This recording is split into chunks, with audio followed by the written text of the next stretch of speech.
जब ये किसानों का आंदोलन चल रहा था तो आपको याद होगा 4 महीने तक कोई बातचीत किसानों के साथ नहीं हुई।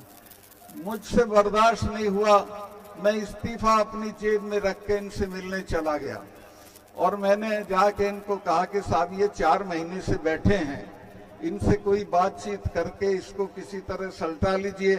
तो बोले नहीं सतपाल भाई ये चले जाएंगे।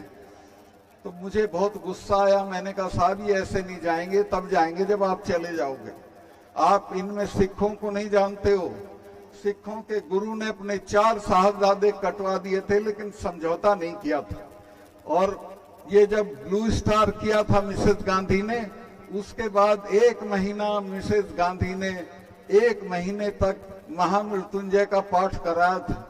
अब नेहरू मेरे दोस्त थे, उन्होंने कहा बुआ आप तो इसमें यकीन नहीं करती थी। तो मिसेस गांधी ने कहा कि नहीं भैया तुम्हें पता नहीं है, जिसने भी इनका स्वर्ण मंदिर छुआ है वो आज जिंदा नहीं है, ये मुझे मारेंगे। और वो मारी गई, जनरल वैद्य मारे गए। तो मैं कहा साहब जिन कौमों से लड़ो उनके बारे में जान लो कि लड़ किन से रहे हो। और इनके साथ ये हमारे वाले हैं, ये तो 6ठे महीने लाल किले पे चढ़े रहते हैं। इन्होंने तो अकबर की कब्र खोद के उसका दाह संस्कार कर दिया था। तो ये लड़ने की चीज नहीं है, ये बातचीत करने की चीज है। लेकिन उस वक्त प्रधानमंत्री बहुत घमंड में थे। 2 महीने बाद तो माफी मांग के वो कानून वापस करने पड़े। और इसी तरह मैं बता रहा हूं इन बच्चियों का, आप इनको समर्थन देते रहिए, माफी मांग के इनकी मांगे मानी जाएंगी और ये जीत के निकलेंगे। ये सरकार 24 में अगर आप नहीं हटाओगे तो आप हट जाओगे।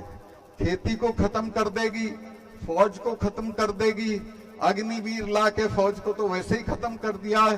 तो ये हमारे सारे रास्ते जिंदा रहने के बंद कर देगी। लेकिन अगर आपने हटा दिया तो फिर वाकई एक अच्छा वक्त इस देश में आएगा।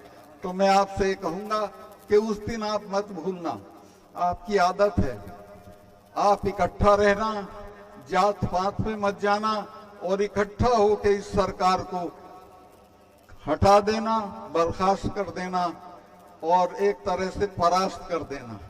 बहुत लंबा में हो गया।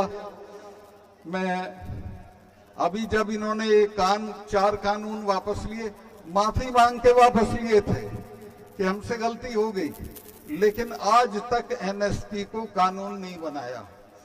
बिना एमएसपी के किसानों का गुजारा नहीं है। एमएसपी जरूर लागू करनी चाहिए, लेकिन वो आज तक लागू नहीं हुई है। वो लागू होगी जब आप दोबारा लड़ाई की हुंकार भरोगे। और मैं आश्वस्त हूं कि किसानों को एक लड़ाई दोबारा लड़नी पड़ेगी।